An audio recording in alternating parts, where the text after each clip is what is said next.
नमः शिवाभ्यां सरसोत्सवाभ्याम् नमस्कृताभीष्टवरप्रदाभ्याम्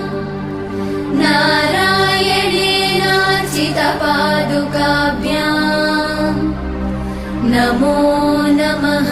शङ्करपार्वतीभ्याम् नमः शिवाभ्यां वृषवाहनाभ्याम्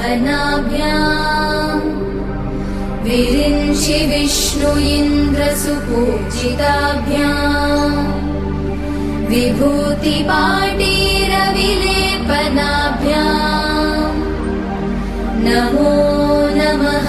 शङ्करपार्वतीभ्याम् नमः शिवाभ्यां जगदीश्वरा